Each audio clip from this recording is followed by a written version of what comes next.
Good morning বন্ধুরা, কেমন আছো তোমরা? আশা করছি তোমরা সকলেই খুব ভালো আছো, আর আমরাও বেশ ভালো আছি।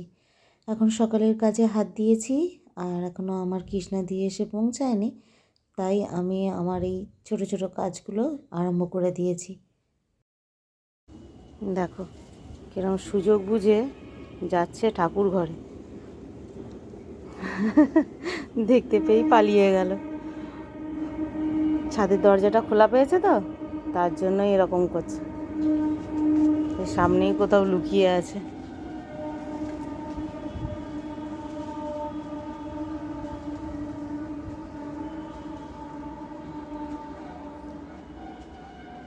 পুজো করতে না করতেই ঠাকুরের পাত থেকে নকুনদানাগুলো নিয়ে চলে যায় কাঠবেড়ালিতে।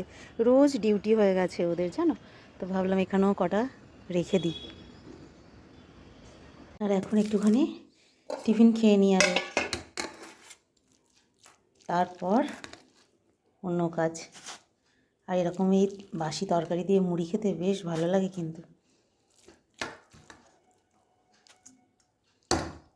অনেকটাই রয়ে গেছে তরকারি, জানো, এই যে। তাই দুপুরে আজকে অল্প করে একটু কিছু রান্না করব, আর দুপুরে এটা দিয়ে ভাত খাওয়াও হয়ে যাবে। এদিকে রান্নাবান্না হচ্ছে, আর এদিকে ভাত করে নিয়েছি, আর সাথে এরকম বড়া বানাবো। এতে দিয়েছি পেঁয়াজ কলি, কাঁচা লঙ্কা আর বেসন।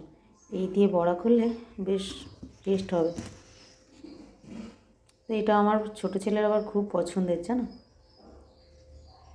একটাতে হবে না, ওর একদম নিজের জন্য 3-4টে ও একা খাবে।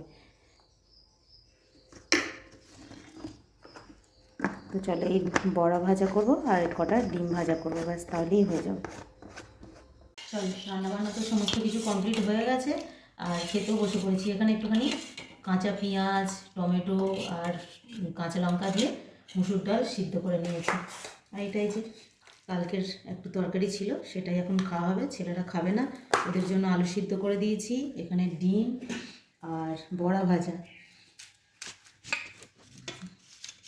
দুই ছেলেকে অমলেট করে দিয়েছি ডিমের। ব্যাস দু ভাইয়ের এইটা হলেই হয়ে যাবে মোটামুটি। আর এখানে এই যে মজমজ করছে একদম এর বড়া, এই যে কী বলে এটা, কিসের বড়া বললাম ভুলে গেলাম। পেঁয়াজকলির বড়া। আর এখানে শুকনো লঙ্কা ভেজে নিয়েছি, এটা দিয়ে এখন এটা মাখবো। তো চলো বন্ধুরা, দুপুরের খাওয়া দাওয়া করে নিই,